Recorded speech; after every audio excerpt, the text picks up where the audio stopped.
Girls, अब जो last में इक्विलिब्रियम में आपके सिलेबस में है topic, that is factors affecting equilibrium, और you can call it Le Chatelier's principles. So what are the factors which affect state of equilibrium? The factors which affect state of equilibrium are concentration, temperature and pressure.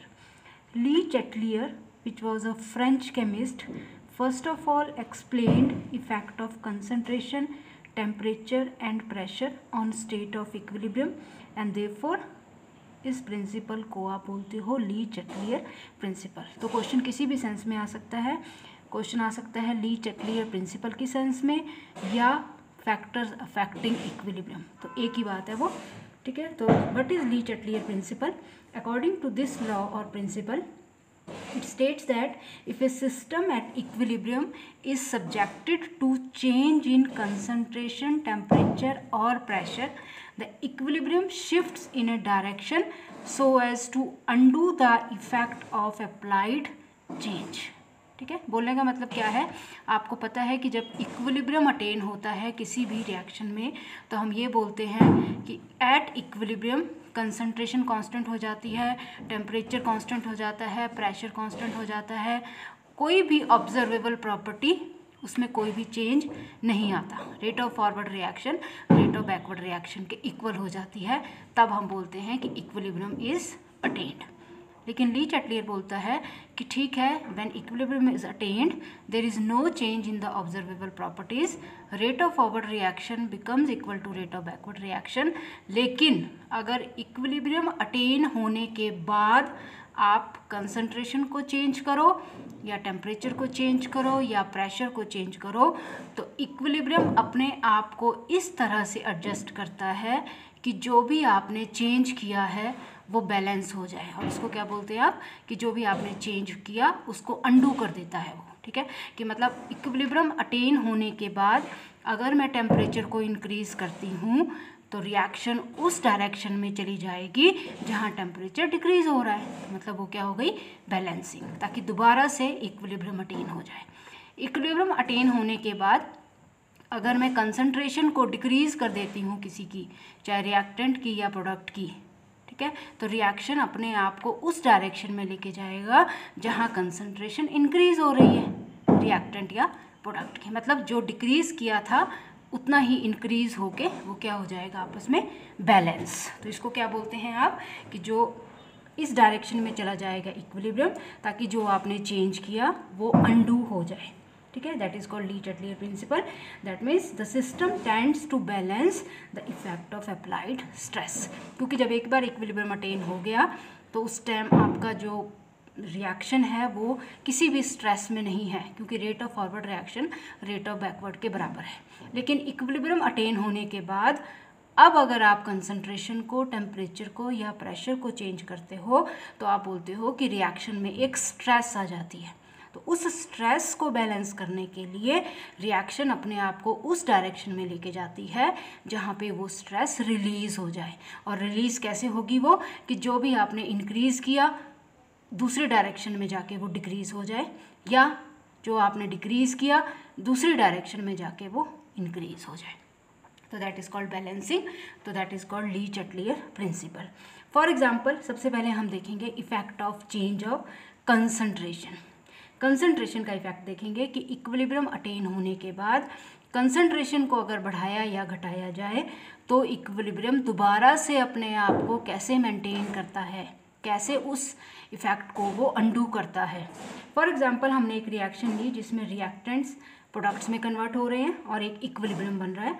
This is a reversible reaction. अब अगर मैं बोलती हूँ कि equilibrium attain हो चुका है और उसके बाद मैं इसमें कोई रिएक्टेंट ऐड कर देती हूँ, मतलब वही वाला रिएक्टेंट ऐड कर देती हूँ. ठीक है. तो ऑब्वियसली क्या होगा? रिएक्टेंट की कंसंट्रेशन इंक्रीज़ कर जाएगी.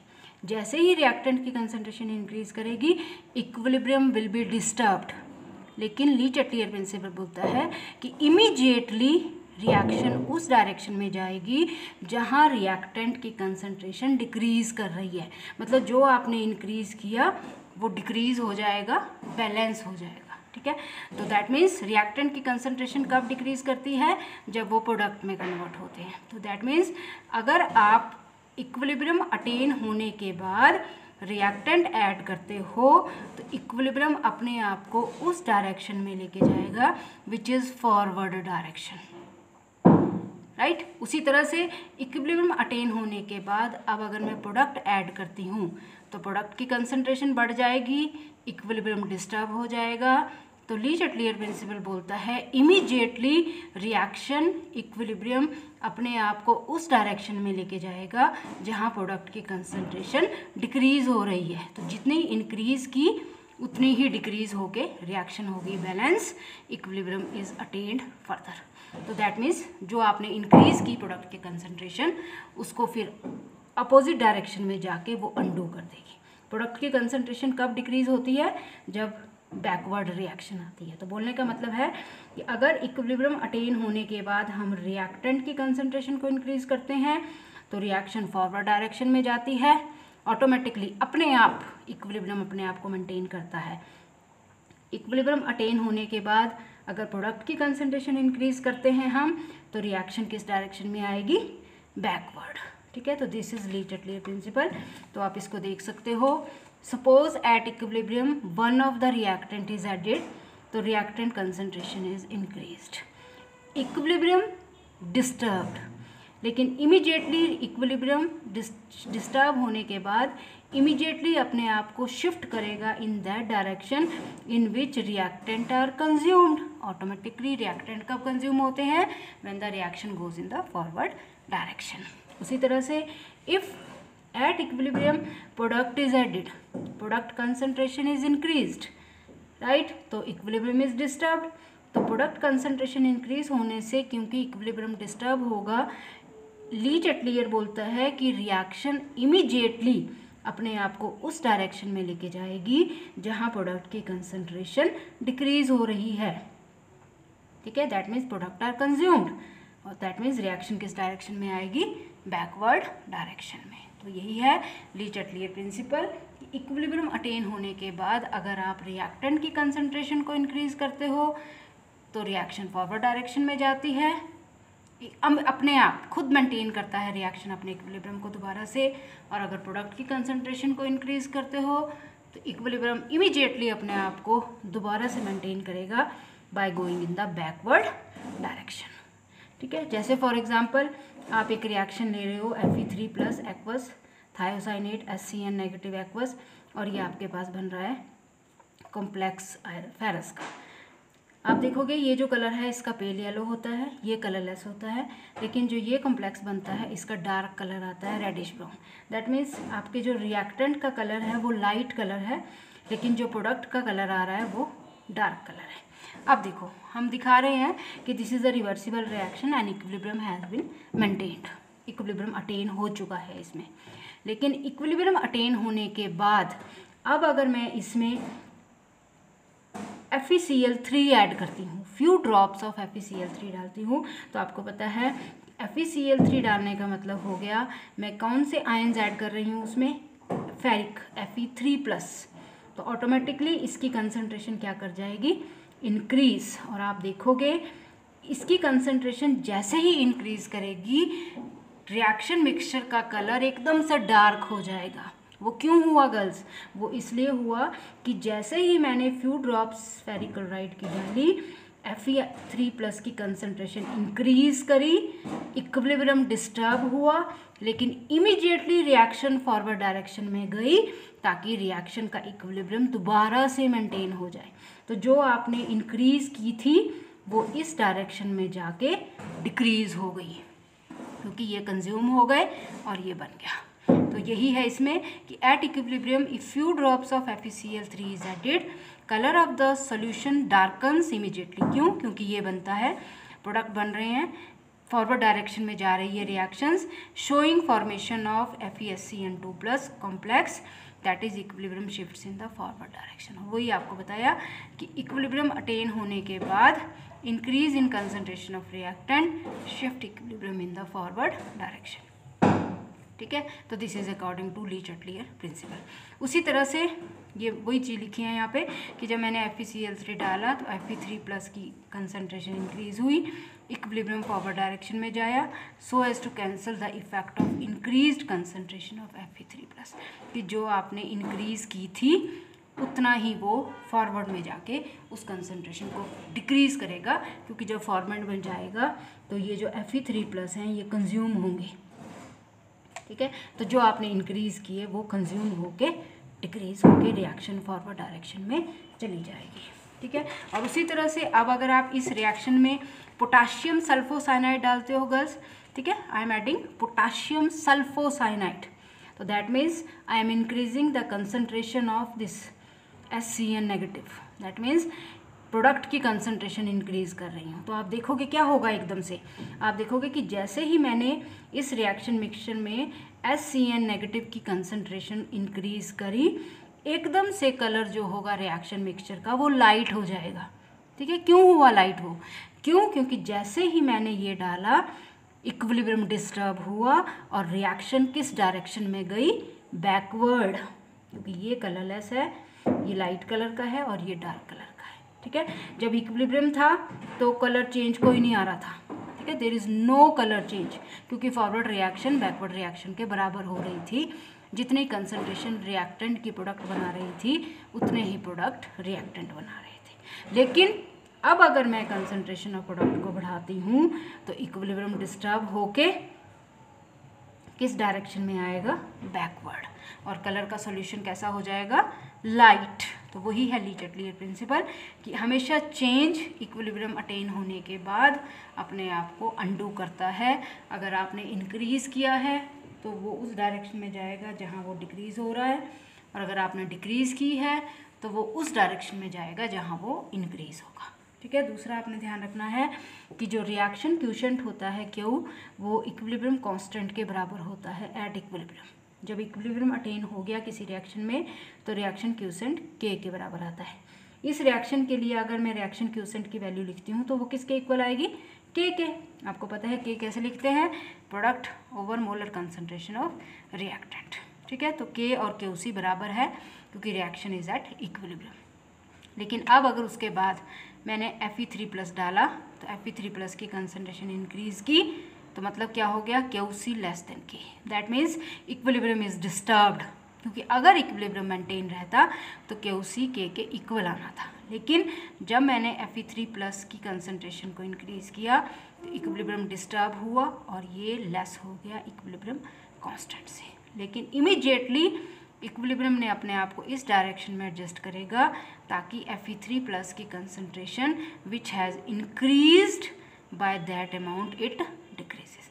जितने अमाउंट से वो इंक्रीज़ हुई है उतने ही अमाउंट से वो डिक्रीज़ हो जाए ताकि दोबारा से इक्विलिब्रियम मेंटेन हो जाए, ठीक है। उसी तरह से अगर HCN नेगेटिव कंसंट्रेशन इंक्रीज़ करोगे तो रिएक्शन किस डायरेक्शन में जाती है? बैकवर्ड, क्योंकि जब इसकी कंसंट्रेशन इंक्रीज़ होगी तो भी रिएक्शन क्यूशेंट K के बराबर नहीं आएगा, that means equilibrium is disturbed. लेकिन इमीडिएटली वो अपने आप को एडजस्ट करेगा विद इन फ्रैक्शन में, ठीक है, एकदम से अपने आप को एडजस्ट करेगा इस तरह से कि रिएक्शन बैकवर्ड डायरेक्शन में जाएगी और QC किसके इक्वल आ जाएगा? K के। मतलब इक्विलिब्रियम जब मेंटेन होता है तो रिएक्शन क्यूशेंट K के बराबर आता है, ठीक है। तो this is Le Chatelier principle, effect of concentration, increase in concentration of reactant, shift equilibrium in the forward direction, that means more and more of product are formed, increase in concentration of product, shift equilibrium in backward direction, that is more of reactants are formed, ठीक है, ताकि दोबारा से equilibrium attain हो जाए। तो ये हो गया effect of change of concentration. उसके बाद नेक्स्ट अब करेंगे हम effect of change of temperature, ठीक है, बिल्कुल सिंपल है। टेम्परेचर का इफेक्ट करने के लिए गर्ल्स मैंने ये एक रिएक्शन ली है where there is formation of ammonia, ठीक है, नाइट्रोजन और 3 मोल हाइड्रोजन के रिएक्ट करके 2 मोल अमोनिया के बना रहे हैं, ठीक है। इसमें जो डेल्टा H है दैट इज़ 92.4 माइनस में, जो आपको साफ दिखा रहा है कि ये जो डेल्टा H है this is for formation of ammonia. Formation of ammonia कब हो रही है? जब फॉरवर्ड रिएक्शन हो रही है, ठीक है। तो इसका मतलब फॉरवर्ड रिएक्शन इज एक्सोथर्मिक, क्योंकि डेल्टा एच नेगेटिव किसके लिए होता है, एक्सो। तो क्योंकि डेल्टा एच नेगेटिव में है तो मैंने यहाँ लिख दिया कि it is forward reaction is exothermic. तो ऑटोमेटिकली अगर अमोनिया की जब फॉर्मेशन हो रही है तो इतनी एनर्जी रिलीज हो रही है, तो जब अमोनिया ब्रेक होगा to form nitrogen and hydrogen, तो इतनी ही एनर्जी क्या करेगा वो, एब्जॉर्ब। अमोनिया की फॉर्मेशन होगी तो एनर्जी रिलीज होगी, और जब अमोनिया ब्रेक करेगा तो उतनी ही एनर्जी एब्जॉर्ब हो जाएगी। तो forward reaction is exothermic and backward reaction is endothermic. अब ठीक है, लेकिन जब इक्विलिब्रियम अटेन हो रहा है तो जिस रेट से फॉरवर्ड हो रही है उसी रेट से बैकवर्ड हो रही है, कि अगर यहाँ रिलीज हो रही है तो यहाँ एब्जॉर्ब हो रही है, बराबर, देयर इज़ नो चेंज। ठीक है, लेकिन एट इक्विलिब्रियम अब अगर आप टेम्परेचर को इंक्रीज करो तो ऑब्वियस है कि जब टेम्परेचर इंक्रीज होगा तो हीट इज सप्लाइड। ठीक है, तभी होगा टेम्परेचर इंक्रीज जब आप हीट सप्लाई करोगे। तो ली चटलियर अब क्या हुआ कि जैसे ही आपने टेम्परेचर इंक्रीज किया, आपने हीट सप्लाई की, इक्विलिब्रियम डिस्टर्ब हो गया। लेकिन ली चटलियर बोलता है कि इमीडिएटली इक्विलिब्रियम अपने आप को उस डायरेक्शन में लेके जाएगा जहाँ जो हीट सप्लाई हुई वो हीट एब्जॉर्ब हो जाए। तो दैट मीन्स जो आपने सप्लाई की वो एब्जॉर्ब हो गई। Absorb means endothermic reaction. तो दैट मीन्स इस पर्टिकुलर केस में अगर आप टेम्परेचर को इंक्रीज करोगे तो एंडोथर्मिक कब हो रही है reaction, backward. That means when temperature is increased at equilibrium, तो ली चटलियर प्रिंसिपल बोलता है कि equilibrium shifts itself in the endothermic direction. ठीक है, जो मैंने बता दिया आपको। उसी तरह से अब अगर आप इक्विलिब्रियम अटेन होने के बाद टेम्परेचर को डिक्रीज करते हो, दैट मीन्स इक्विलिब्रियम डिस्टर्ब होगा, क्योंकि जब टेम्परेचर डिक्रीज हो रहा है इसका मतलब इक्विलिब्रियम, हीट इज एब्जॉर्ब्ड। ठीक है, डिक्रीज कब होगा टेम्परेचर, जब हीट एब्जॉर्ब होगी, राइट। तो that means equilibrium shift in the direction in which heat is evolve, कि जितनी ही एब्जॉर्ब हुई उतनी ही इवॉल्व भी हो जाए। इवॉल्व होने का मतलब हो गया एक्सोथर्मिक रिएक्शन। एक्सोथर्मिक रिएक्शन का मतलब इस पर्टिकुलर केस के लिए reaction is in forward direction. ठीक है, तो सिंपल सा आप दोबारा से देखेंगे आप कि जब मैंने इस पर्टिकुलर केस की बात की, that is formation of ammonia, तो फॉरवर्ड रिएक्शन इसकी एक्सोथर्मिक है, बैकवर्ड रिएक्शन इसकी एंडोथर्मिक है। ठीक है, टेम्परेचर मेंटेन हुआ है, टेम्परेचर भी मेंटेन है, कांस्टेंट है बिल्कुल, प्रेशर भी कांस्टेंट है, कंसंट्रेशन भी कांस्टेंट है, इक्विलिब्रियम इज मेंटेन्ड। लेकिन इक्विलिब्रियम अटेन होने के बाद अब अगर मैं टेम्परेचर को इंक्रीज करती हूँ, दैट मीन्स मैं हीट सप्लाई कर रही हूँ, इक्विलिब्रियम डिस्टर्ब हो जाएगा। ली चटलियर प्रिंसिपल के अकॉर्डिंग इक्विलिब्रियम अपने आप को उस डायरेक्शन में लेके जाएगा जहाँ हीट एब्जॉर्ब होगी। तो जितनी सप्लाई की वो heat absorb heat means endothermic reaction. ठीक है, absorption heat means endothermic reaction. और इस पर्टिकुलर केस के लिए एंडोथर्मिक कब है, जब बैकवर्ड है। तो मतलब इस रिएक्शन के लिए when temperature is increased, reaction will favor endothermic reaction, that is the backward reaction. Similarly, when temperature is decreased, इस पर्टिकुलर केस के लिए reaction will go in the forward direction, क्योंकि decrease in temperature favours exothermic reaction, और इसकी एक्सो कौन सी है, forward. ठीक है, तो ये आपने याद भी रखना है। इंक्रीज इन टेम्परेचर फेवर करता है एंडोथर्मिक रिएक्शन को, डिक्रीज इन टेम्परेचर फेवर करता है एक्सोथर्मिक रिएक्शन को। This is general. ठीक है, ये आपने याद रखना है। अगर आप टेम्परेचर को बढ़ाते हो तो ली चटलियर प्रिंसिपल बोलता है कि रिएक्शन उस डायरेक्शन में जाएगी जो एंडोथर्मिक है, और अगर डिक्रीज करते हो इक्विलिब्रियम अटेन होने के बाद टेम्परेचर को, तो रिएक्शन उस डायरेक्शन में जाएगी जो एक्सोथर्मिक हो। और इस पर्टिकुलर केस के लिए increase in temperature backward reaction को फेवर करेगा और decrease in temperature forward reaction को फेवर करेगा। ठीक है, तो this is effect of change of temperature. Next video में हम डिस्कस करेंगे effect of change of pressure and applications of Le Chatelier principle. Thank you.